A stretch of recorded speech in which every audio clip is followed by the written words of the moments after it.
Welcome to Super Entrepreneurs Podcast. Today we have with us Jeffrey Shaw. How are you, Jeffrey? I'm great, Shahid. How are you today? I'm doing amazing. Thank you so much for coming on the show, my friend. I'm thrilled to be here. Hey, anytime with a good friend to chat is always good with me. So that's glad to be here. awesome. That's awesome.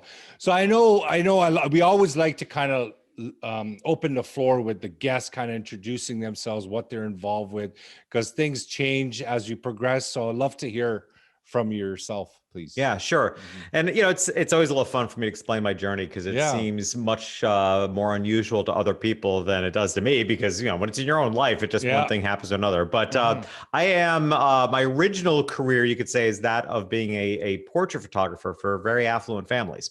So I'm 36 years into doing that, which is insane. But I do very little now. But up until 5 years ago, it was really my mainstay of my income. But about 12 years ago, I started coaching other entrepreneurs on their businesses and fell in love with that. I realized that I truly just love to create businesses and it doesn't have to be my own.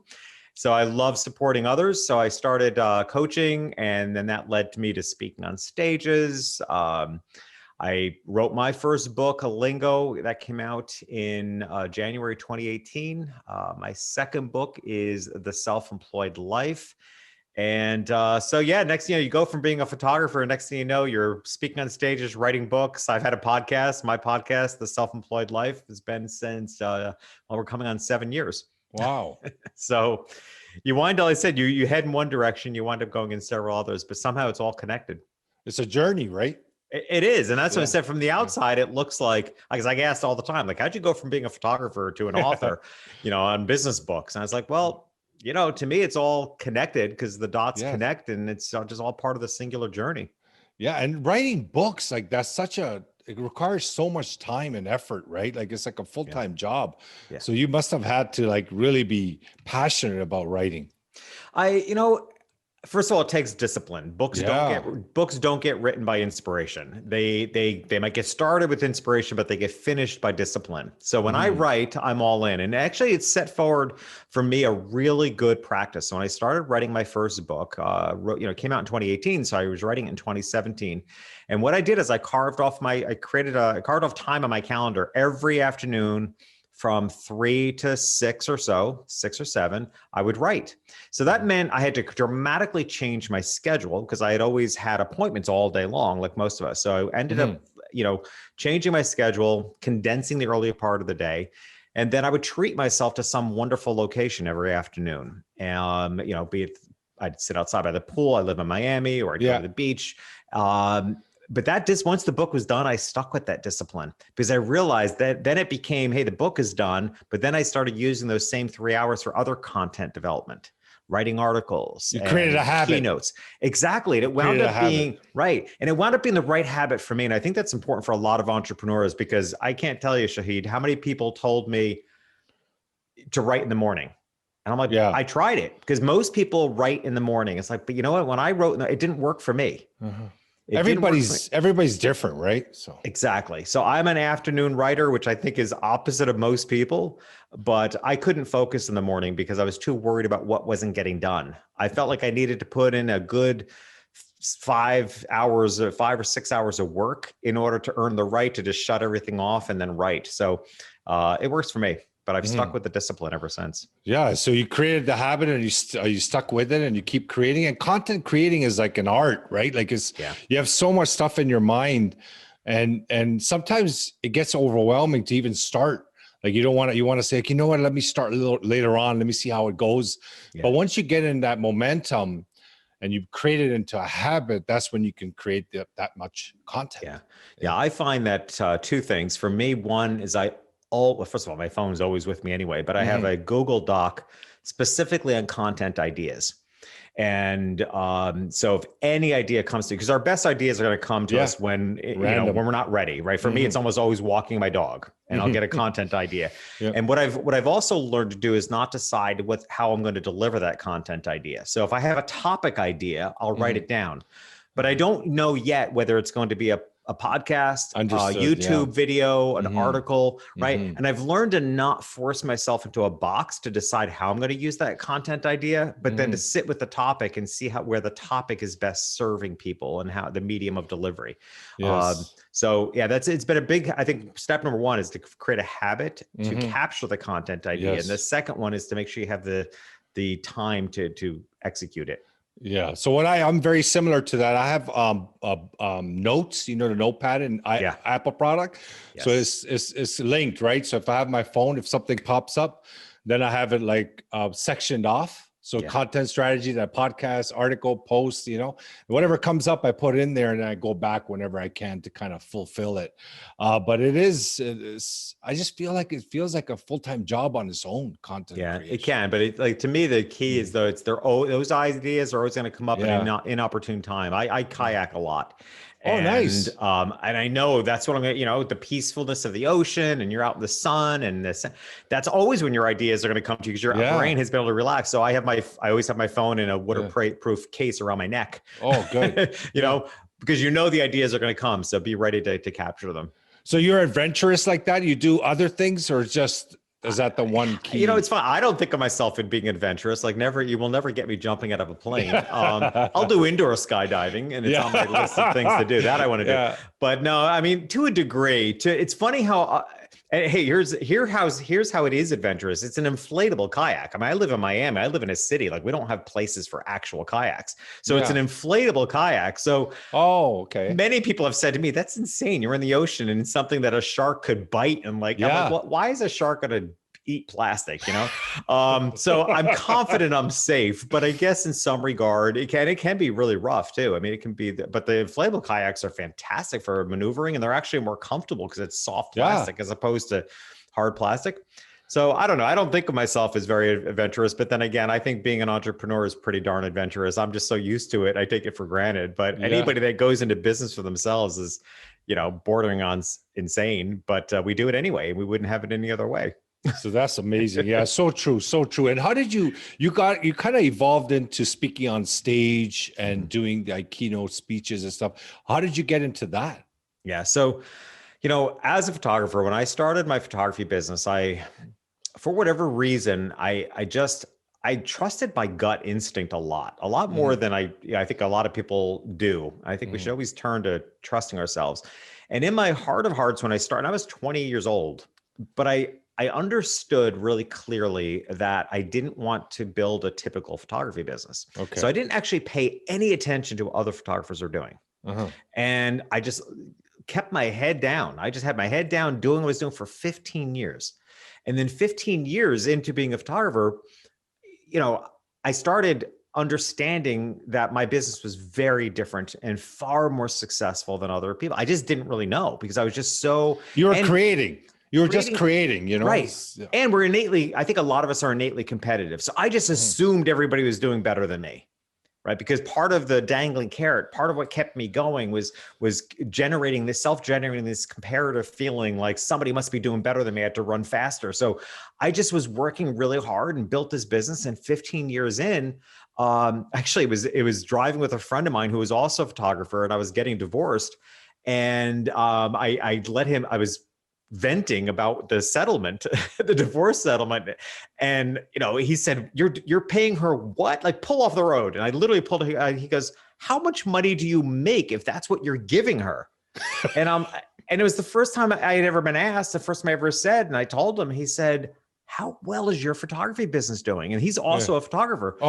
And I had up until that point, I really had no idea that I did that much better. You didn't compare, right? You were just focused on creating. You weren't competing, So then once in the photo industry, word got out, you could say, then I started getting asked to speak all the time in the photo industry because they wanted me to teach other photographers some of my strategies.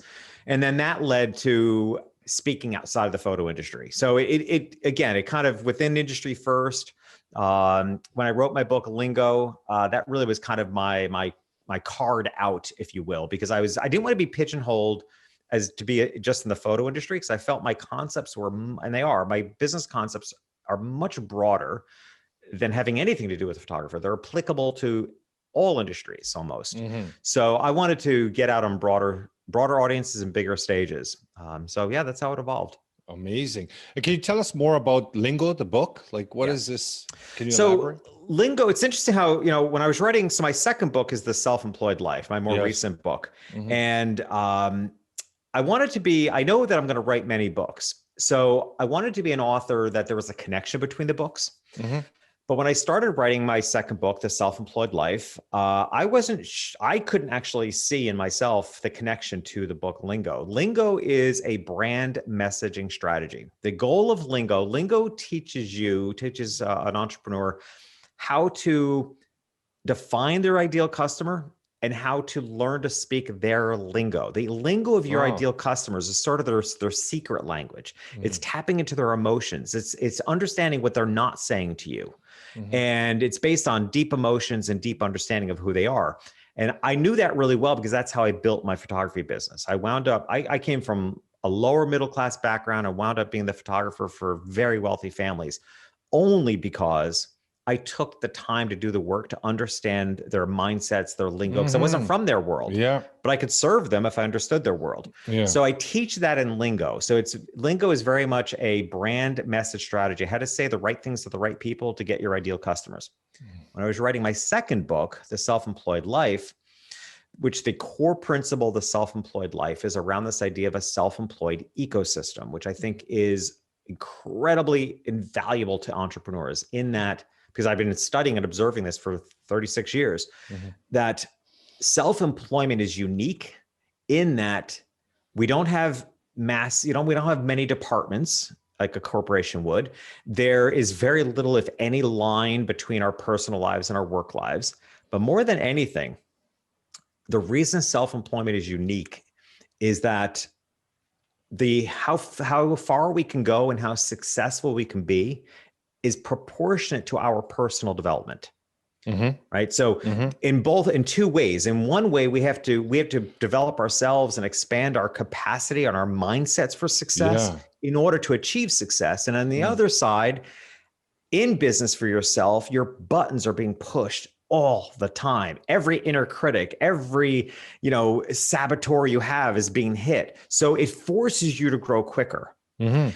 So because of that integration, I've been observing the need for self-employed business owners to understand this idea of a self-employed ecosystem where things are connected. The three main elements of the self-employed ecosystem are personal development, business strategies, daily habits.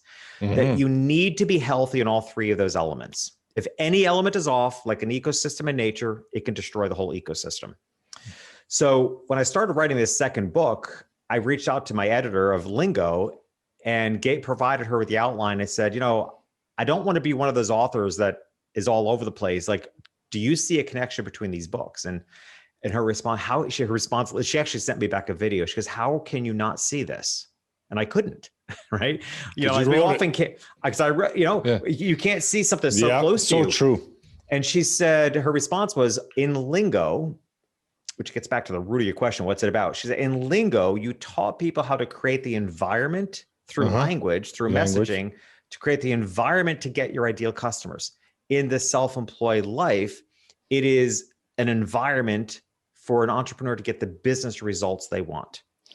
And ironically, she even said, you're actually calling it an ecosystem. Like, how do you not see the connection to environment? And I realized that it's interconnected. Right.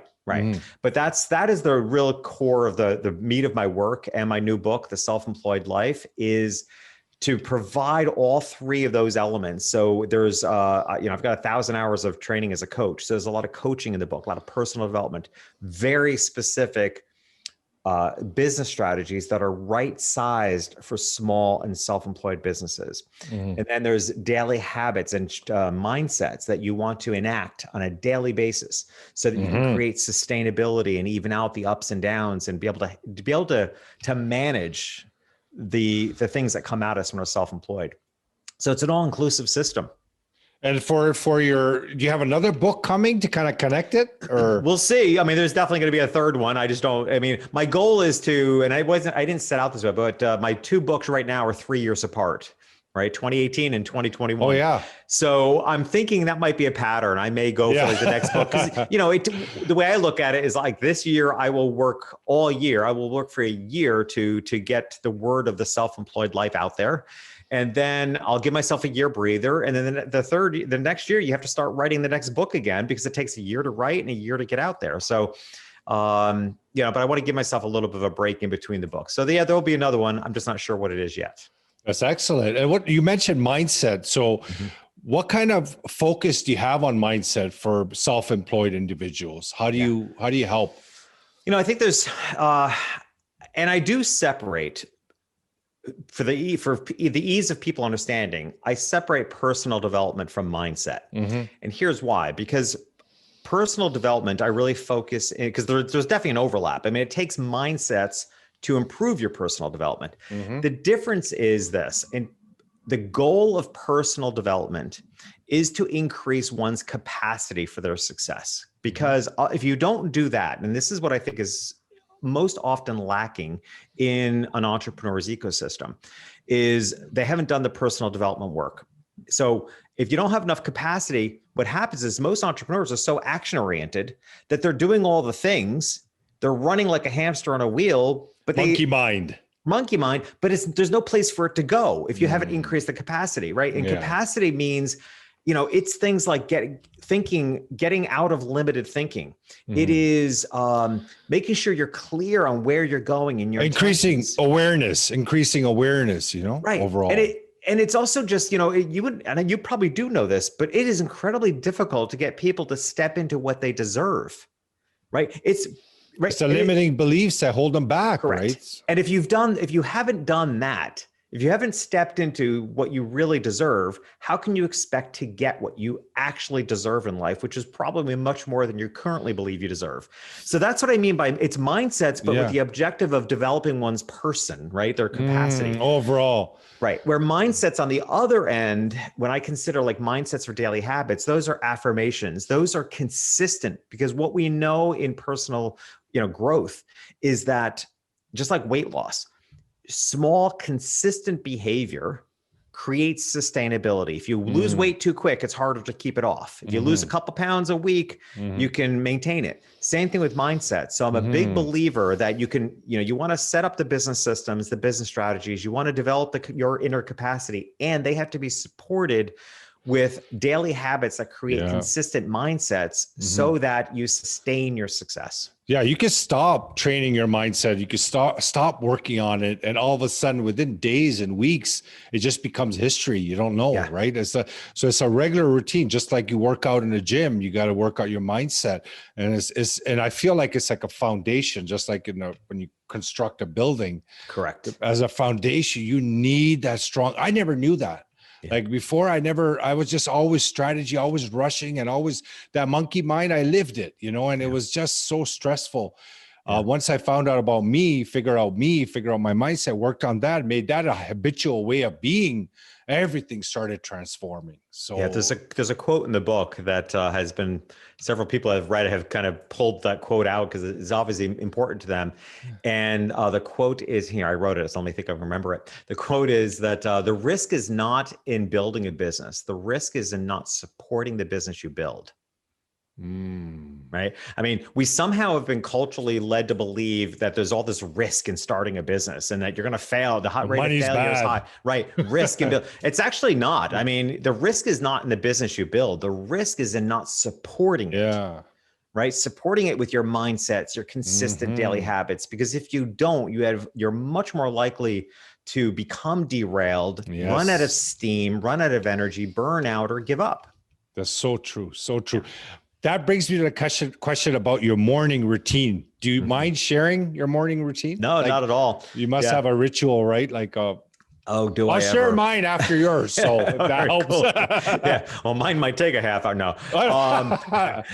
Let's see. So my morning routine. So the first thing I do is I am a huge lover of masala chai tea. So the real way I have I have a family make Indian spices for me and combine it. So is it spicy though in the morning? I like it extremely spicy. Not like a lot of people think of chai tea as being really sweet because that's what they get at Starbucks, but I thought that's not chai tea. Masala is like spicy though, right? Yeah. So I make it with So I boil, I'm non-dairy. So I boil soy milk. So I boil the milk, put the tea spices in the black tea and a bunch of spices, let it steep. After it's come to a boil, I let it steep for 3 minutes, and then I put it through a sifter. So it's a 15-minute routine in itself for me to make my morning tea. But it sounds like you look forward to it though. I've said it many times, if I live to be 100, which is my plan, it will be entirely because of this tea. Wow. I mean, my body, if I'm traveling and I'm not able to make it for myself, and I've even figured out kind of a workaround that. But if I'm unable if I skip it, my body functions differently. Like I just don't. Yeah, I can immediately tell the difference. I'm telling you, I've been drinking it. It has turmeric, right? Turmeric is really good for your bones. Turmeric. It has cardamom is a big component of it. And at the base of it is black tea. And a little clove. Can you send a recipe to me? Yeah, I probably can. Yeah, I've got it. Yeah. Well, I said at this point, it's just I've been doing this for over 25 years. Wow. Every morning. So that's a big part of my morning routine. And then with that chai tea, I sit down and I read every morning for an hour. Amazing. I love to read. I read 2 business books a week because most business books are 200, 250 pages. So I read 100 pages a day, 5 days a week. Very good. And then I take my dog for a 45-minute walk. And while I'm walking my dog, I recite my affirmations in my mind. It's kind of like a running tape. So I'm multitasking there. So I'm walking my dog, but I'm always running this tape in the back of my mind, really settling it for the day. I come back from that walk, feed him. And then I do a 10 to 12 minute meditation. And then I journal about 5 minutes. And my journaling is very specific because it's something I teach in both of my books, actually. It's what I call important. Yeah. And it's what I call a what's going right journal. It's very specific because I love all these habits, but I like most entrepreneurs, I'm so busy. I don't do anything that's not going to bring results. I mean, we can do a lot of nice to haves in life. There's a lot of things that are nice to have. To me, a gratitude journal, I love gratitude is obviously very meaningful, but for me, a gratitude journal was a nice to have because I'm grateful for so many things. So powerful. Yeah. But when I sit down and do the what's going right journal is more action oriented for me because I list what's going right. So I write what I can see is going right in my life. And when things are tough, it's not so easy. But that's exactly when you need to see what's going right because scientifically you're rewiring the brain. Very good. Yeah. Right? Because our brains are wired to see criticism and threats. But if you sit down and you write out what's going right, you will see more of what's going right. Next thing you know, throughout your day, you're like, oh, well, that's going right too. Yeah. That's going right. Right. Awesome. You start seeing it. Yeah. And you start expecting that more. Correct. You start becoming like that. So for me, what I do, I have something similar with the list that I do. I write what qualities I see in myself. So I write like 10 things that I see that I have within. So it's kind of similar.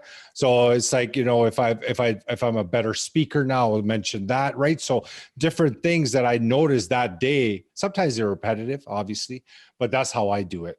Yeah. And just, science, first of all, I think we all can agree at this point, what we know is what you focus on, you get more of, right? So what you choose to focus on, right? But there's a scientific component to this. And I talk about this in the Self-Employed Life. It's called brain priming. Okay. Right. So brain priming, which you can use strategically in business if you choose to in a variety of ways. So brain priming is the reason why you could have never heard about something. Say there's somebody tells you about a movie for the first time, and next thing you know, you see it everywhere. Yeah, it's so true. That's brain priming. Right. Because it's based on recognition. Like your brain just wasn't wired to recognize that thing. Okay. So now let's look about the power of recognition. You can use that in 2 ways. One, if you want success in your life, you need to wire your brain to recognize what success looks like to you.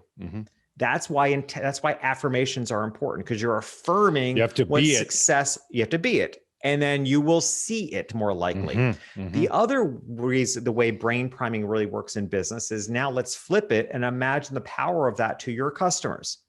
If you want to stand out to your customers, you need to prime in their brains the emotions that you trigger for them, because you become unforgettable. They can't unsee you. Like in my book, Lingo, which again, this Lingo is all about brand messaging. So when I teach it, so often people will say to me afterwards, well, now that I learned about this, I can't unsee it. Yeah. Right. That's good. That's brain priming. Yeah. Like that should be our goal in life, is to be so present in our people and emotionally present in people's lives that they can't unsee us. That's how you stand out. It's so true. And it's just, there's so much power in actually being it. When you be it, your body just moves. You just move into a situation. You start working on things that bring those kind of goals closer and easier. It just feels easier. You feel like you're working harder, you're doing more, but it just feels like it's less. That makes sense, Yeah. So that's great. As long as it doesn't get tangled up in the fake it till you make it model, which I battle with the idea of it, because I actually can see it as a useful tool, right? I mean, when I was 20 and I learned all about fake it till you make it, I understood it, and it was a useful tool, right? It's similar to, I don't know if you're aware of this, but when one goes to medical school, they start calling you doctor right from the beginning, right? So that you're becoming a doctor, right? Yeah. So I get the idea of fake it till you make it. The problem is the fake it part. The problem is usually what's missing is having done the work to authentically be who you want to be on the inside, so that it shows up on the outside. I think it's an inner game. It should be done as an inner game. Don't let it come out. So you fake it inside. You're telling yourself that, you know what, this is who I am, with the affirmations, with your life script. You're believing it, you're hearing it, you're seeing it. When you believe it from within, even though the outside world is different, you start taking actions that take you closer to that, right? But if you fake it to make it and you start bringing that to the outer world, then there's a problem. Then you're just coming across cocky and that crashes. It's not fair either, right? To people. So. Well, to your point, like if you're faking it, if you're not owning it internally, then what's happening is that you're expecting external validation, and when that external validation is challenged or falls apart, you fall apart. And that's where fake it doesn't make it. Like it has to come from within. And one of the practices concepts or practices I talk about in the self-employed life is what I refer to as personal growth jet lag. And it's an awareness I like to bring to people, because particularly entrepreneurs, because we can so often expect results quicker than they happen. I mean, almost all of us, right? We always want things to happen sooner than they do. And that's because there is a personal growth jet lag. As we change, as you develop, it's really important to understand that it takes a while for the outer world to catch up. When we grow on the inside, as we should, and that's what personal development is all about. Yes. We feel our readiness. We feel our readiness to receive, and our readiness for our next level, and our readiness to be bigger in the world. But the world hasn't caught up yet. The outer world, and that's the personal growth jet lag. I always forewarn my clients, because I initiate fast-paced growth. That's what I do with my coaching clients. But I warn them. I'm like, okay, you're going to be ready for that success. You're going to be ready for that, that energy of it. But the world hasn't caught up yet. Just give them some time. Yes. And don't rush it'll come back around. Yeah. It's just, that's a hard stage. It's just a hard stage. And the problem is a lot of people tend to give up, right? They want to just say, you know what, this is not working. This is not, like, I'm feeling it, but I can't. But they start yelling at their coach, like, hey, you made me do all this and I'm not getting results, but there's patience involved. That's why I tell them ahead of time. It's like, but it's very easy to say, but and you get frustrated. Like, I think it's one of the most frustrating stages of entrepreneurship. It's so true. I've done all the work. Where are the results? And that's because, like I said, the world hasn't caught up to the new. It's sort of like if you break trust, like, if you cheat on a partner or something, if you break trust, you can't just say, okay, I'm trustworthy now, and have them buy into it. It's going to take a while before they can lean into that trust again. Yes. Same thing with any of our personal development. And also, I believe faith is such a huge component in this, having that faith, having that belief that you can achieve what you are feeling within, that it's a done deal. then you will be patient because you have that faith. It's going to come. It's going to come. Yeah. But when faith is weak, right? Yeah. When your faith is weak, you kind of tend to give up. Yeah. Sorry, in my book, I refer to that as trust. Like, what's your source of trust? You know, because people, whether trust comes from one's faith, the universe, their God, it can have whichever. Yeah. It really comes down to trust. Like I truly believe that you have to trust that there are forces at play that are bigger than you are. Yes. Whatever they may be. So true. And if you don't, then you truly are operating from a place that the entire world is on your shoulders. And if that's the case, you're limited to what you can handle. Yeah, it's ignorance. And you want more than you can handle. It's either knowledge or ignorance, right? Like when you don't know and you have to know there's so much more, so much bigger stuff happening around us that we can't see. Yeah. And I said, in order to receive more than you can handle, that's what abundance is, right? Abundance is, oh my gosh, I've got more than I can handle, right? In order to achieve abundance and to handle more than you think you can handle, you have to trust there's something else carrying the weight. Yes. You have to. There has to be some other source. You have to. There has to be more. We always like to ask our guests what their inner superpower is to get them to this point. I like to think I have several inner powers. Oh, you will for sure. But just that prime, that one. Yeah. I would say, and I tell you, I'm not going to cop out because so often I've said empathy, right? Because, and I think that is true, but I'm going to say a different one because I'm more in touch with that now. And that is my inner superpower is my ability to take pieces and compose it into a whole. And that may not even make sense to anybody, but that's how I know it's my superpower. You have to understand, as a photographer, a visualization of putting it together. Yeah, I see the world in pieces. Like I see the world, like as a photographer, I photograph entirely on location. Right. And what's significant about that is that it's a bunch of pieces. Like there's the location, there's the sunlight, there's the wind, there are the people, various people, there's dynamic. So I'm so comfortable in that environment. Most people aren't. Most people aren't comfortable in a chaotic environment like that. My brain thrives there because I see all the pieces like, oh my gosh, something incredible can be made from this. And that's my superpower, because what it helps me do is work with my coaching clients. I can see their ecosystem that they can't see. Yeah. I can see the wholeness of their business that they can't see. It's special, yeah. And my brain is just wired that way. And I've really learned to step into that being my superpower. Because when it's your superpower, you sometimes don't realize it's unique. Yeah. Until you realize, not unique. Not everybody sees the world that way. Yeah. Yeah. No, that is unique. Definitely, I think so. Yeah. And is there any kind of recommendation or anything that you could provide someone, for example, considering going on their own into business from working 9 to 5? Any kind of recommendation you could give someone like that? Sure. Well, buy my book. Yeah. No, truly, and I say this sincerely because I mean, like the self-employed life. I have a very specific goal. When I had the concept for the book and I went to Amazon, do my due diligence. And you know what? If you Google under the term self-employed, every book is about taxes. I mean, it's ridiculous. I've been self-employed my entire life. Like literally, I've never had a job, a traditional job. I've never received a paycheck. And I look at that and I'm thinking, that is not my life. Like, who are these people? Like, that's not what life actually looks like when you're self-employed. So I wrote a book that truly looks like the life of self-employed. It is your personal development. It is your challenges. It is your business strategies. It's your productivity. What I wanted to create, which I believe we accomplished, is a book that the woman who did the Leslie M, who did the endorsement for the cover of the book, she refers to it as her Bible. It's like, this is going to sit on her desk and she will pick it. And that's what I was aiming for. I wanted to create a resource book for self-employed and small business owners that they reach for. And it's like, the information's in here.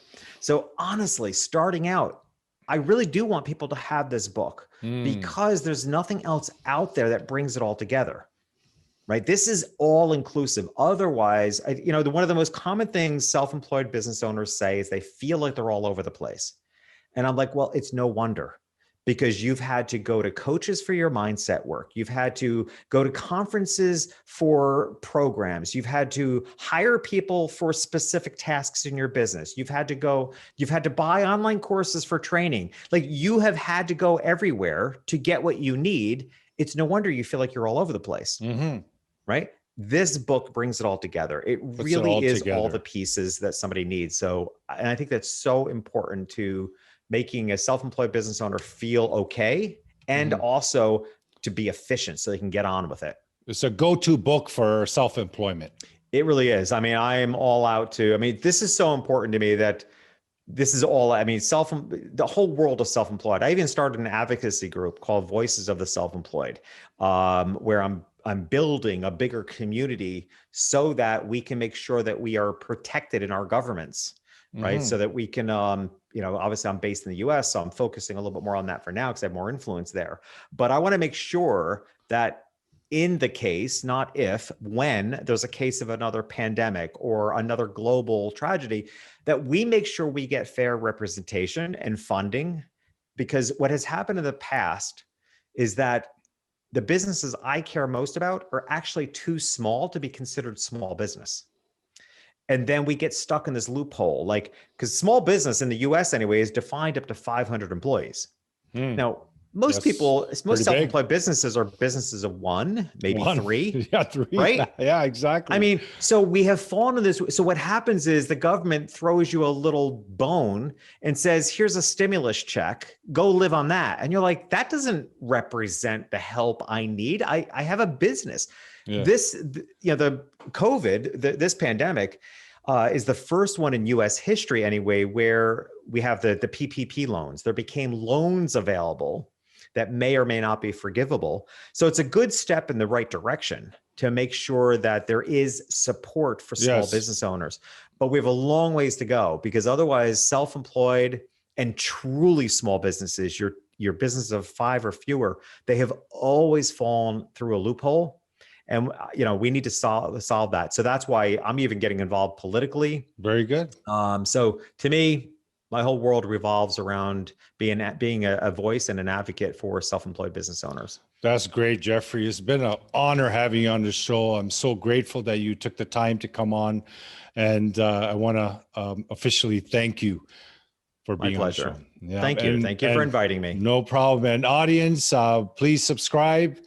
Turn your notifications on. We're going to have amazing guests like Jeffrey coming on.